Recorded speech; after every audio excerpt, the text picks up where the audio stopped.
I wanted to start with a short story. I think all jokes are short stories, and we are going to talk about Florida and stories. So here it goes. This is a Florida short joke. Two old men are sitting on a porch in their rocking chairs overlooking Payne's Prairie, just rocking back and forth when this old hound dog comes out the door and goes and finds a little piece of shade and circles around in the dust and sits down. And then, as dogs do, he lifts his leg and he starts licking, and he's licking and licking and licking, and as dogs do.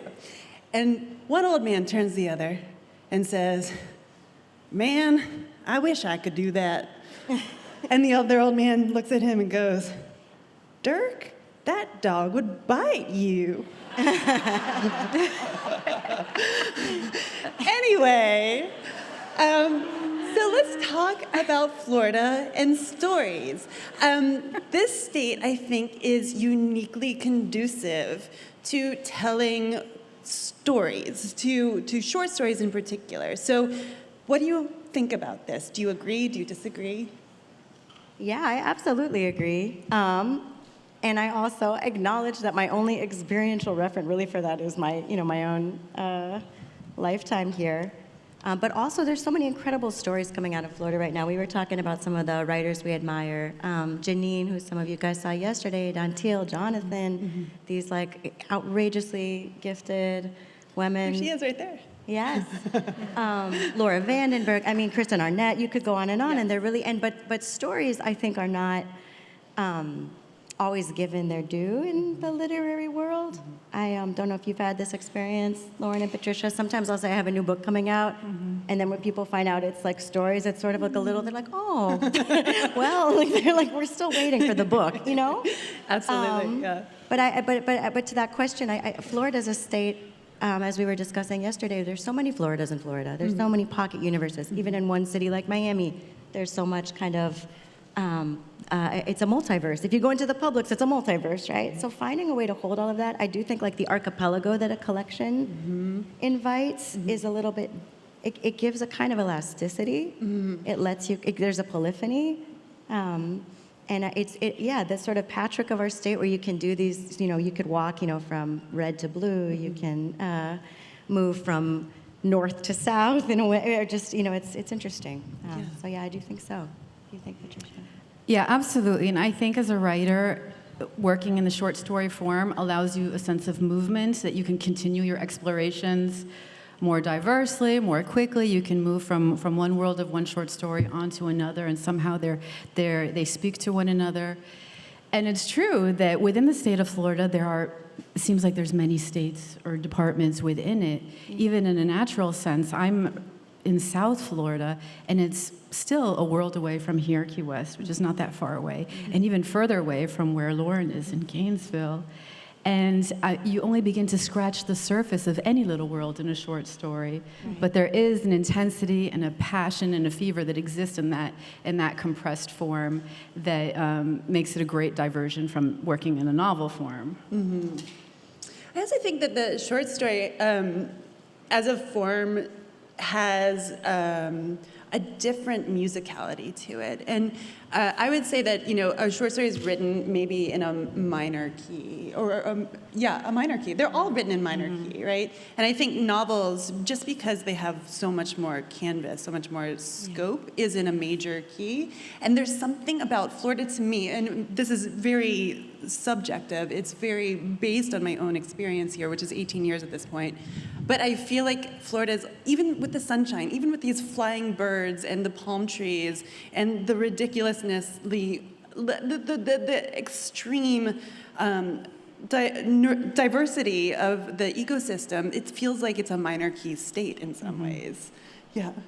Oh, that's super interesting. It's, I was just thinking about stories of, one of the stories of Lauren's that I deeply love is Ghosts and Empties. And this is like a nocturnal key kind of a story. And I think like in a novel, there can be, right, this expectation that something is bodying itself forward in time, like some plot is like pulling you along and drawing you along. And what in both of your stories, we were talking, Patricia has one where it's you get to spend time with one unique consciousness. on a boardwalk, moving through the ecosystem, and an encounter with one other consciousness. And everything slows down, right? In the way that life never affords, right? You're always in this like crush of sensation and the everyday. And then in a story, in a way that's a little different from a novel, I think you do have this permission. In Ghosts and Empties, there's like this nocturnal ambulation. And it's not like nothing is happening. Everything is happening, but so much of the drama is interior, and so much of the pleasure is what you're seeing with this particular, what's being filtered about this your Florida, which is again different. Like the cracker architecture, for example, right, which is a real vernacular term, and what's the legacy there? You know, what are people doing inside their houses? Like you have permission to just settle in and see and feel in a different way, maybe. I don't know if that's quite to the minor key thing. And similarly with Patricia's work, like there's a permission to experience a conversation in a body that is not your own, a weather system that I don't collide with here in Florida, like an emotional weather system. And I think about that a lot too. Like we all share this environment, but we're all having these very particularly freighted interactions all the time. And I think short fiction, because it's so distilled, and because you're sort of, it's working on you like a poem almost, right, with that intensity, you get permission in a way that with a novel, it's the page turner, you're moving, right? So it's a different experience. Yeah. I don't know, but the minor key of a short story versus a novel. It's still, there's so much to contain still in just the small space of a short story. So I like to put the same pressures on a short story that I would put on a novel, and almost leave it busting at the seams, exploding in that way. But I think there is maybe threads of this in all our work, this confrontation between the humans and nature that exists throughout. We were talking earlier about how Karen grew up in Florida and has since left, and most of her writing life has happened elsewhere, whereas Lauren and I both grew up in the Northeast, but have been here for a long time. I would say I've been here for most of my writing life, but I still carry this outsider perspective, for better or worse, even though I do have some insider access now. Things are still exotic to me, like a palm tree in January. That doesn't go away. And when writing about Florida, I think that strangeness, which to me is an experience of strangeness, that I think is layered into my writing about Florida as well, that probably you can experience more deeply in the short stories. Right. And what registers to you as like miraculous versus everyday, but yeah, it's a... So how has that been for you, writing about Florida from afar? Yeah, I live in Portland now, I think I mentioned, and I have a story. When I first set up a story there, I was like, oh, I guess this is my home, and that was the proof was that suddenly I was writing things. I was able to kind of imagine characters who lived there. But I couldn't finish that story for a long time until I took these two protagonists and put them in Florida. And then it became like a runaway girl romance. Like they just ran away to this mythic West, and like their hopes collided with a very terrible reality, as happens, But it didn't work until I had some bedrock to launch from that was familiar to me, which was interesting. And then to your point, it's all about, I saw this ski lift and I was like, this is terrifying. What a horror story. There are these chairs going up a mountain in snow. Like, who thought this was a good idea? And it was everyone's so matter of fact. They're just plunking their kids on. They're like, see you at the top. I'm like, my goodness, this is like some Icarus foolishness. And to me, that was a horror story, right? So it's interesting and so it does there are ways where your imagination is completely structured by what you first received as what your definition was for this is, a weekday, this is summer, this is winter, this is, I don't know. The first time I came to Florida as a potential Floridian, not to Orlando, which is not really Florida, sorry. I mean, some parts of it are, but not Disney World. My husband took me actually to the Everglades, and we rented bikes, and the guy behind the counter must have wanted to feed us to the alligators, because he said, actually, don't go on the paths that are well marked. You have to go over a fence and down these other paths. So we're on this, this really narrow strip of dike, I think, and it keeps getting narrower and narrower. And you start passing like abandoned tents sort of flapping in the wind. And I'm hearing in the the reeds next to this now it's like maybe a 3-foot wide dike. I'm hearing these sounds up ahead of just splashing, lots of splashing. And my husband's a native Floridian. He's just going. And at one point I look up and there are 3 alligators, and in my memory they're like 15-foot alligators, with their mouths wide open to the sun on this 3-foot thing that he just sort of glided by. And I stopped and I started to cry, because I cry a lot. And I said, I love you. I'm so sorry you're going to be eaten. I'm going home. This is horrible. Right? So, young widow. A young widow. And he was not at all worried, right? He's like, they're not going to hurt me. And I'm like, yes, they are.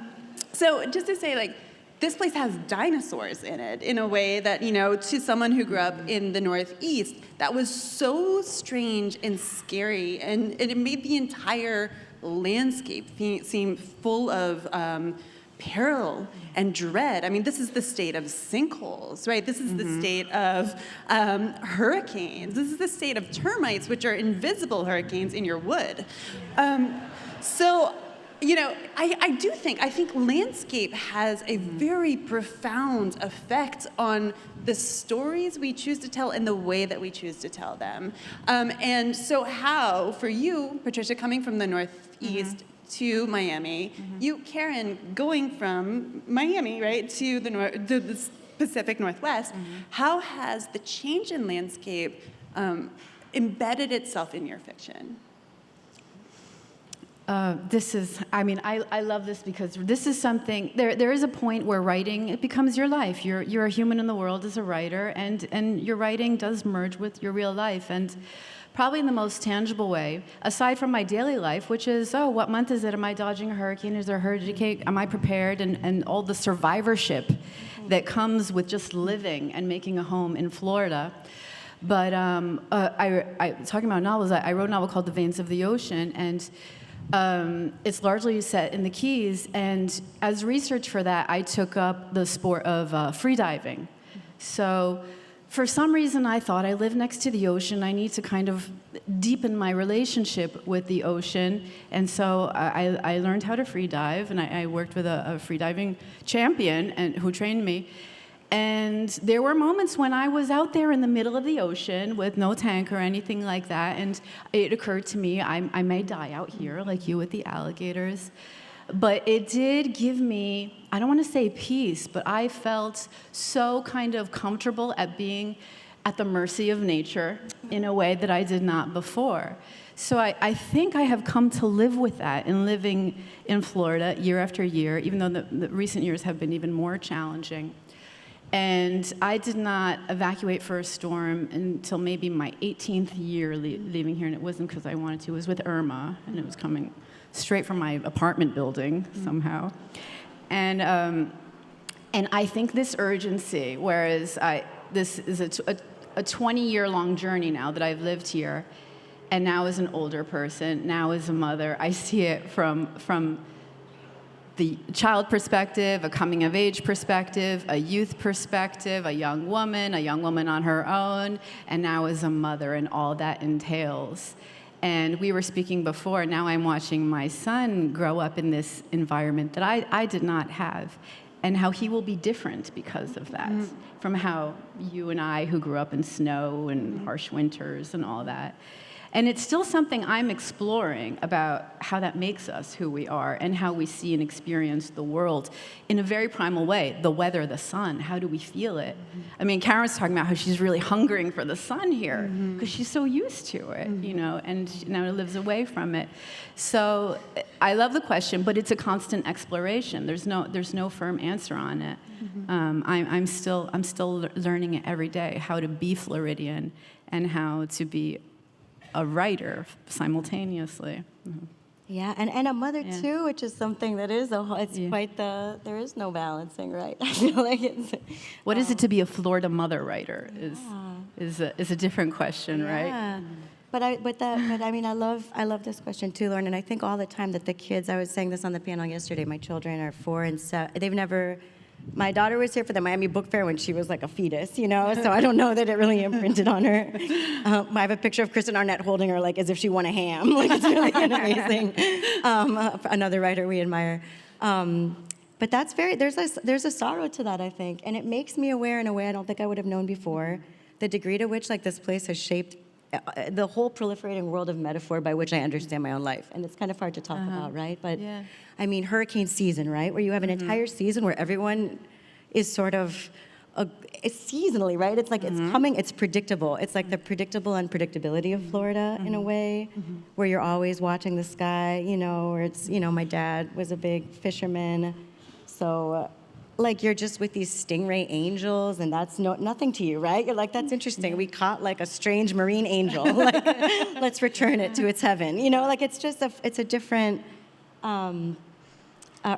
language. And I think it's interesting to try. The second book took me the second novel. Novels are hard. But it took a long time, in part because I had to do so much research. Whereas I think Swamplandia, I did do a lot of research. But the landscape for me felt so much of like this psychic overlay of emotional states. Like it's set in the swamp, but it's so much about moving through grief or a season of grief, you know, and and it doesn't feel like there's any separation to me in some ways between the literal and the figurative landscape. And so and it's challenging kind of to write stuff set in places that don't make up your own vocabulary, if that makes any sense at all. Oh yeah, no. Like I wonder if like the sense. Florida stories, because this was like you were relatively recent when you first started writing those Florida. Yeah, well, that's stories, true. right? I was relatively recent, and they're all like the first ones were full of like terror at this stage. I have a lot of hypotheses about the world, and they're usually proved wrong. So this is probably a wrong hypothesis, but I do think that.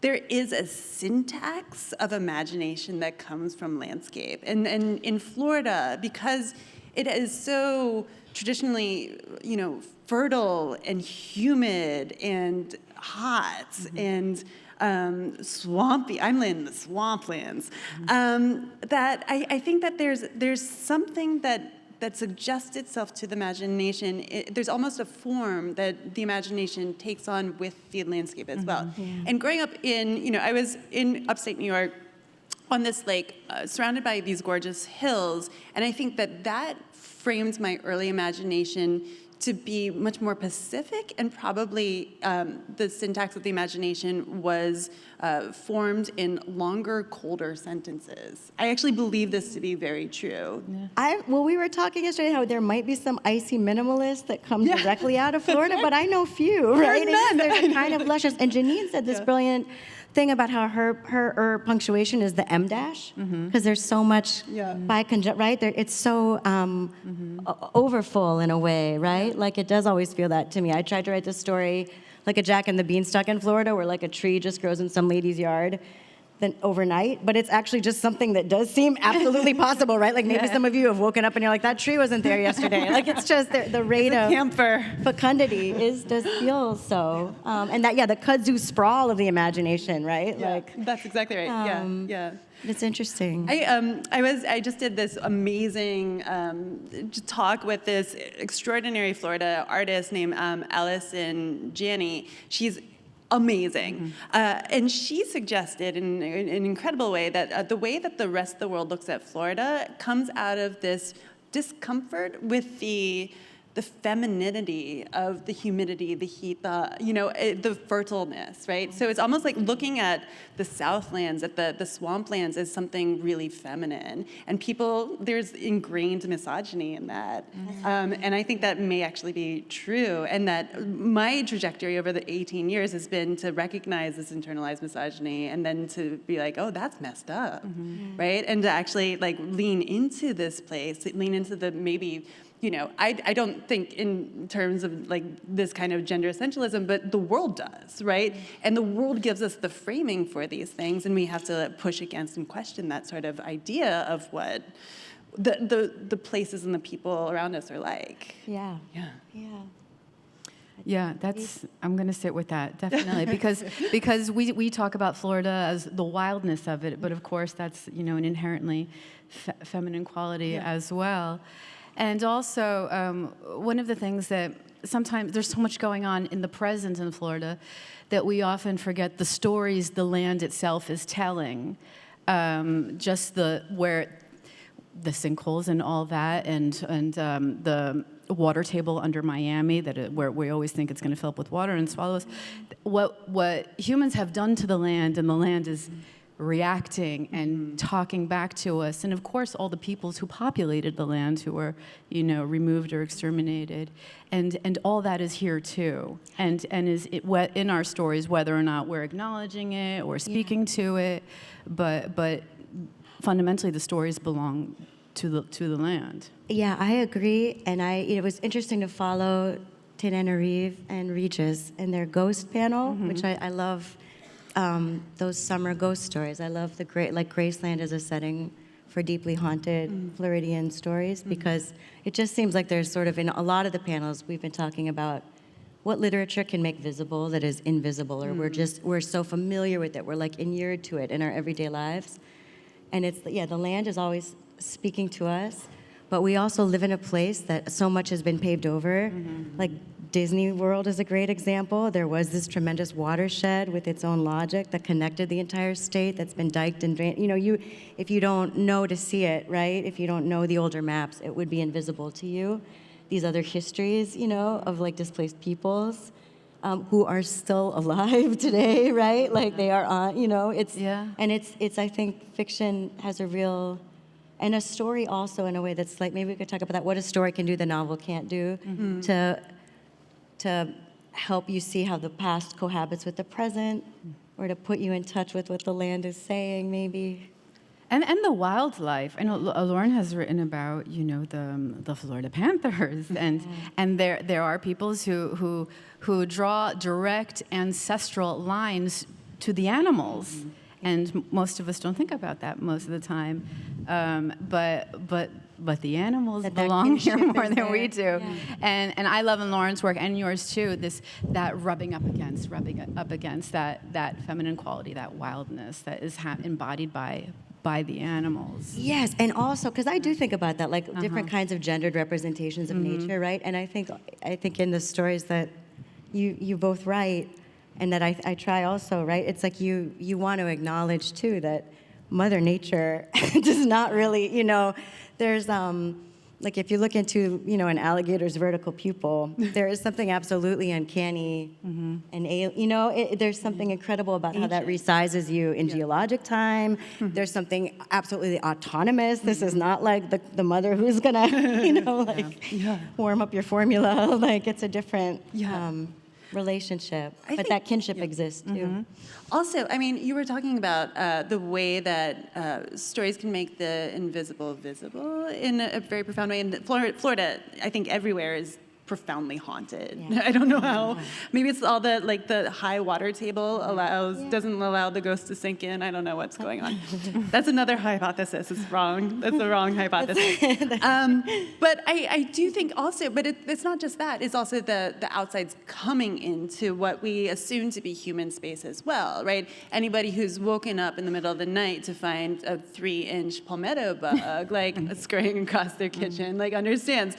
Laura Vandenberg has this amazing story about, growing up near Orlando and going to the bathroom one night, and just for some reason, she never turned on the light. She turned on the light and she found a snake in the toilet, just sort of coiled there, right? So, which is completely believable to me, right? So it's not just, what is inside humans sort of staying around and sort of lingering beyond the scope of what we can see. It's also the things beyond coming into human spaces, constantly coming into human spaces, and sort of and forcing in a great way us to acknowledge the presence of the nature that we live in. That also can emerge in short stories as well. Yeah, absolutely. That Floridian porosity. Yeah. It's horrifying when you come from the north, but you learn to live with it. Oh, we have this. We call them the Oracle. We have this little anole lizard who has lived in our house probably for years at this point because he's kind of too pale. And I don't know what he's eating. I don't want to know what he's eating. But he comes out at night, and if I'm awake and I'm like sleepless, I'll like be very still, and I'll let him come out, and he'll do his little push-ups in front of me. And I like talk to him a little bit, and like he's our resident ghost lizard who's lives with us. I love that. Yeah. I love a ghost lizard. I love also what was said on the last panel about the way ghosts that we often think of as like, I don't know, in such a, I don't know, B horror movie, or maybe like a palmetto bug. You're like, I want it out of my house. I don't care to have this ghost in my house. Like, where's the exorcist, exterminator? You know, like we need to banish or exorcise the ghost. And this idea that Regis and Tananarive were speaking about, where it's like a ghost is also an opportunity. And like a ghost is here to remind you that the past is still with you, and that it's also like this world is haunted by opportunities. I think Jeff was speaking about that in his keynote too, and I think ghost stories set in Florida, that is one, I'm always writing them, and I think that's part of the appeal for me. Yeah. It's not just seeing past horrors or past abuses, it's the way that those continue to be present in our world. It also like, wait, there are possibilities that haunt this state also that we may not have fully explored. There were things could have gone a different way. There are other knowledges, that there are other ways of thinking about kinship or property, or that a story can bring to life because you are able to be so fully immersed in a different consciousness. I mean, I do think that's part of the joy of writing them too, is in a real way taking on these perspectives that, you know, trying to anyway. And there is, because of Florida's topography and just how long it is, and we were talking about this earlier, the vast intersections of peoples, of communities, any way you slice it, and how you come against that on a daily basis, at least in South Florida. I recognize that's a part of other Florida that's different. Yeah. But even here being in Key West and getting to talk with many of you, there are so many people who have arrived at this point, and we're elbow to elbow with bringing different worlds, you know, to the tables for meals and over conversation. And I think we take that for granted because you don't necessarily see that in other places. No, at all. Right, that kind of kaleidoscopic energy. Right. And that comes through in the writing as well. I have a question for you guys, and this is a hard one, but I was just thinking, when you write, you both write stories that are not set in Florida too, right? We all do. Are there ways, now that you've lived here for such a long time and you've sort of like come into your writing lives here, as you mentioned? I mean, I love Patricia's new collection, but the stories are set in many different places, right? There's one fabulous one in Miami, but they're you know, different. Is there a way that you feel the influence of South Florida in other stories, or is there a way that it sort of has changed the way you write other stories that aren't necessarily set here? Is there a way that those stories feel Floridian, I guess? Yeah, and I think what you know, I'm living life parallel to my writing. Yeah. So definitely living in Florida has impacted me as a person, the people I come across on a daily basis. I'm sure I would be writing different stuff had I stayed in the Northeast all this time, right? And it would have impacted the way I see and experience the world and people, and the way I make meaning from it in the storytelling. So even if I am writing about Cuba or Colombia or some other place, there is that thread of kind of the human work that has been my life in Florida, living, you know, with threat of hurricanes and the weather systems and the people systems and the political systems and the prison systems and all the things that I think about while living here has certainly informed my perspective looking elsewhere. Yeah. So I am changed by Florida, absolutely. And I love that too, because I think that's part of it. It's like a global consciousness too, right? You know, we've been talking a lot about our state, but part of living in, I mean, I know South Florida, but that you have this international, you understand those weather systems are global. Yeah. How has it been for you? Yeah, no, I actually think my answer is more ambiguous. And I'm sure, you know, I don't think that I can trace Florida in some of my work. And I think it's maybe just the way, you know, I'm sure it's there, but I can't see it. But I think it's because in order to write anything, I have to actually try to reflect the space in the sentences themselves. So if I'm writing about cold Virginia 1610, I'm going to be writing Puritan Northeast, like English. The Oracle lizard has nothing to say about it. Right. Yeah. Sorry, there's very little of Florida visible to me in vaster wilds, right? And yet at the same time, it's probably there because everything in your life informs the work, right? But it's not intentional, it's not visible, and I can't figure out how it's there. And I try, like a lot of times too, like you actually have to, I have to, in order to get into any scene at all, sort of meditate my way into where I'm supposed to be as opposed to where I am physically. Like I do this actual meditation, and it's true that like, if you have the same dialogue happening in two radically different places, like on the top of Mount Everest and on the beach, right? People are going to say it very differently, and their mindsets are going to be very different. It's all going to be very different. So I would say yes, but I have no idea how it reflects itself in. Yeah. Should we open to questions? Do you want to? Yeah. Okay, great. If you have a question, please stand and we'll bring the mic to you. We have one here. That beautiful voice comes from nowhere. So there she is. Okay. Madeline's magic. She's magic. Thank you so much. I love all your writing so much. I'm really moved to be here with you all today. My question's more about process, I think, than content, because you are all novelists and also write short stories. And I'm just wondering if you're ever like starting a story and then realizing it's a novel, or starting a novel and going, oh, this is actually just a story, or having a story collection start to meld itself and go, oh, it's a novel.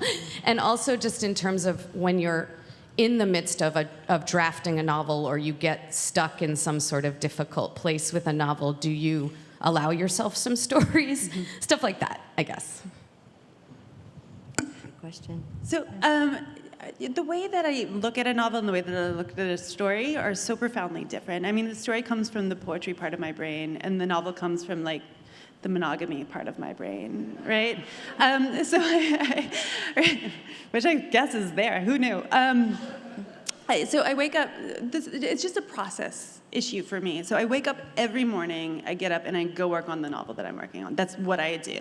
And I have learned to, at this point, which is maybe it's over 30 years into my writing life, that I can't force a short story the way that I can sort of force a novel. You can always write more on the novel, even if you're having a bad day. But the short story, I have to wait until it comes to me. And sometimes that's decades, right? Sometimes it has to build in the subconscious, gathering more and more layers until one day it's the only thing that you can see. And usually it's sparked off for me by something I've seen, read, experienced. Suddenly the story is there, even though I've been working on it in my mind for a long time. And then I'll sit down, write the story in a full draft, and then come back to it and fix it and do other things too. So it's just, there's they're very different forms in my mind, and I keep them very separate. And the novel is the loose, baggy monster. The short story has to be taught as a trampoline, and that in that way too, they're very different. But what about you?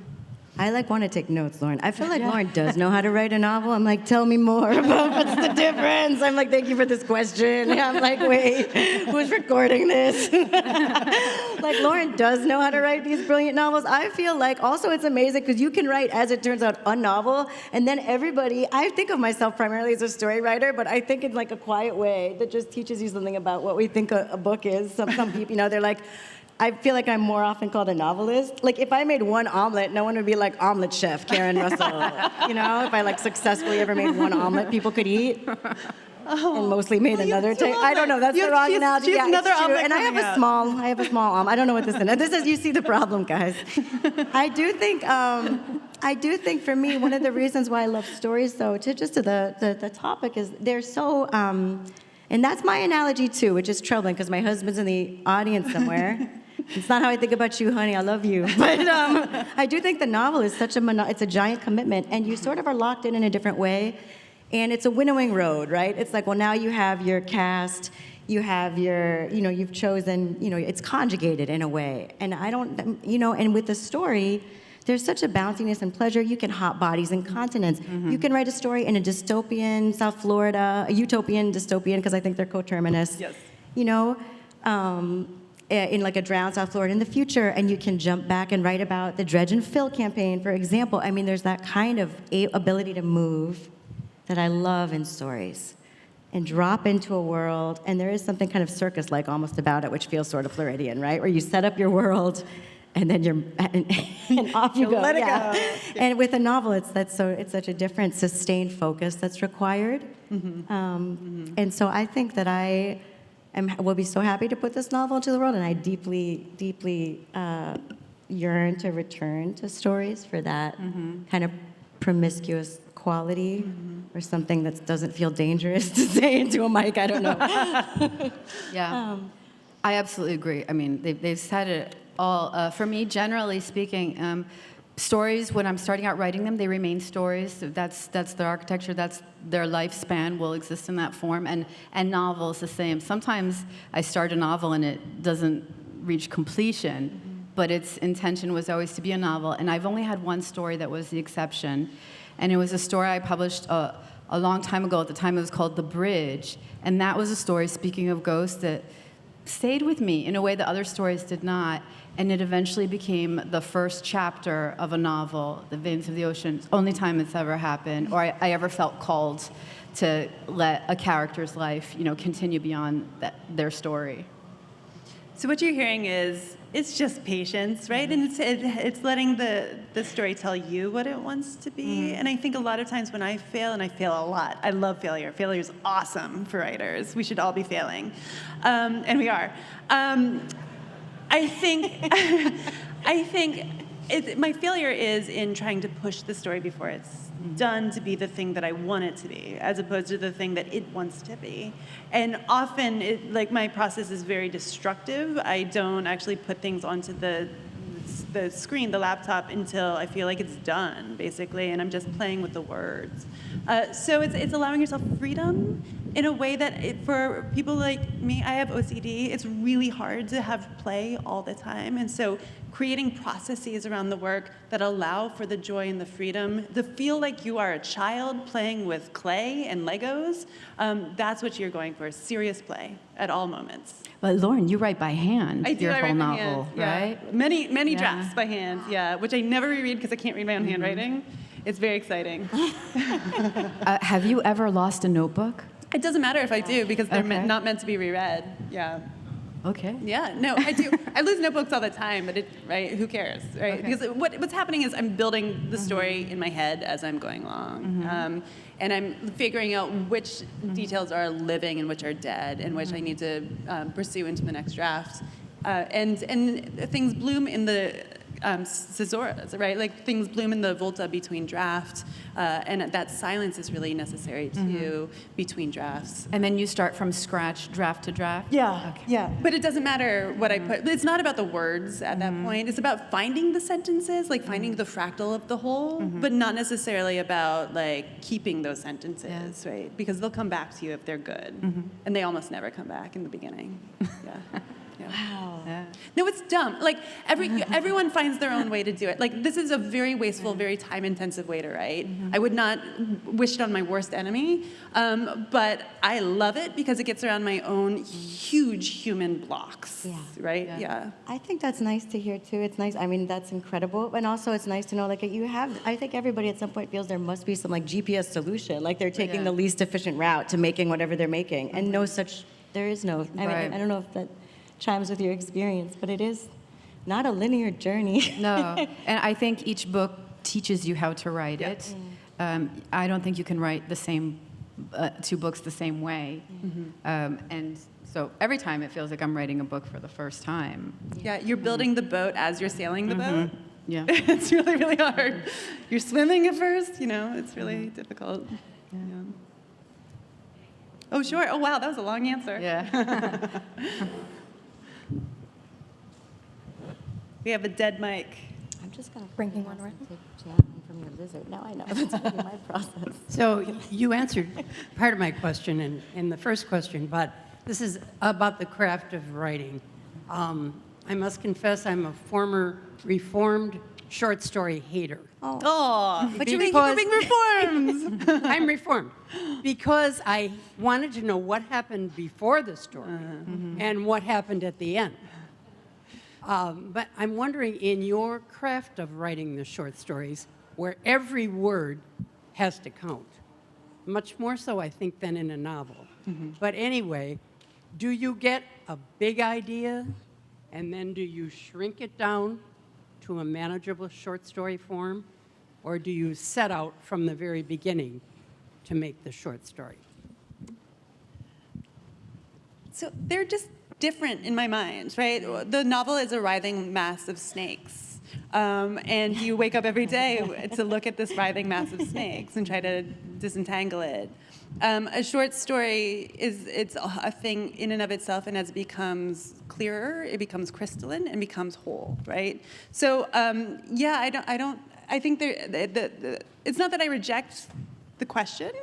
It's just that it doesn't have bearing on my work, but it may have bearing on yours. In my case, stories arrive in all sorts of ways. It can start just from an image, something I heard, something that I heard that led me to think about something else. What if it had happened that way? It could just start with a couple of words strung together. So that any of those could be the point of entry, and then I probably build outward from there. But it happens different every time. I couldn't give you a fixed answer on that. Yeah, I think similarly, I think I just have a lot more experience starting stories that either work or don't. And it's a little bit connected to this idea of how do you make a container for play? So I will have these story ideas that just sound like bad SNL sketches, I'll be like, what would happen if there were paranormal birders looking for ghost birds, and it will actually be incredibly dumb, or it will sound, like in paraphrase, like a terrible Will Ferrell sketch. And then if it works at all, it's yoked to something. There's a real urgent question there. It just becomes a way to think through or feel through something. Yeah. And I also, it's just, you're reminding me, my grandfather, I had this first story published. I was super excited. It was also a ghost story set in Florida about these two boys who were looking for the ghost of their drowned sister. And I sent it to my grandfather, who lived in Miami Springs. I was really proud. It was online on the New Yorker. I was like, look at this, Papa. And he called me and he was like, well, they're so sneaky. And I was like, what do you mean? And he was like, well, you got to buy the magazine to find out the ending. It's pretty good. And then I was like, Papa, that's the ending. That's the haunting note that I chimed. And he was quiet for a minute in the days of landlines, and he's like, well, finish the damn story, Karen. So some people, I do understand that can be frustrating.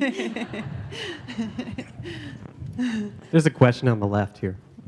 Hi. Thank you all. This is so inspiring and informative. I was really struck by the idea that you were talking about the Florida landscape as feminine, and it reminded me of the idea of the Florida man. Kristen Arnett has this great line where she says, do you need a Florida man to listen to a Florida woman talk about home? And I thought, since you're all writers who identify as Florida women, and you often write female characters, how do you relate or not to the narrative tradition of the Florida man? Yeah, I don't relate to it. I guess is the short answer. And I think maybe I am protected a little bit by my perpetual otherness that I grew up with as being the daughter of immigrants in this country, and I'm still that as an outsider to Florida. So I do feel kind of like that. That's not Isolated from yeah. that. That's for someone else.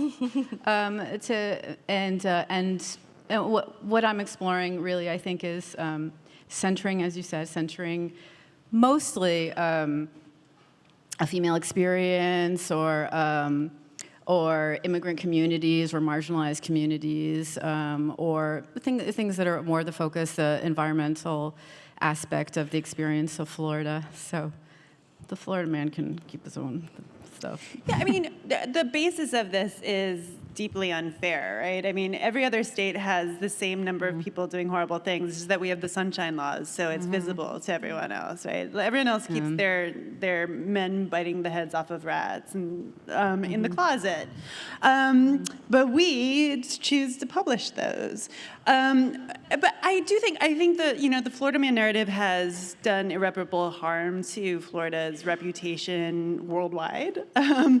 It may be deserved in some point, but I actually think I've started at first, right? Part of the internalized disgust maybe with Florida came out of this external vision of what Florida is, and that Florida Man narrative definitely participated in that. But at the same time now that I've really leaned into being a Floridian, I feel quite angry about it, and I feel like it's quite unfair. Yeah. It's interesting. I was just thinking, Lauren knows my brother a little bit. He's also a writer, a brilliant writer. He has a book called In the Land of Good Living, where he walks the entire state. It's sort of like speaking of an ambulatory journey. And he really explores that, I think, because he is perceived to be, I think, something like a Florida man. He does indeed do psychedelics in the swamp. He leans into it a little. He has this mullet. I don't know.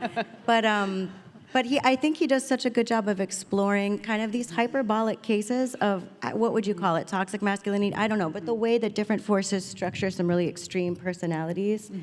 So I don't know. I love this book. He has another collection of essays, I Am Sorry to Have Raised a Timid Son. But that also is just exploring how did this come to be? How did we flatten and reduce, some genuinely strange behavior or people, how do you turn a human into a cartoon? Yeah, that's true. Yeah, it's very sad if you put it that way. Yeah. I think the work of writers is always to subvert stereotypes, right? I mean, I grew up in New Jersey, okay, so I'm kind of used to it, all the caricatures of New Jersey, and how even New Jersey has embodied a lot of that too. But as writers, I think also what we need to do is challenge those perceptions, and then in our lives, of course, challenge them in another way.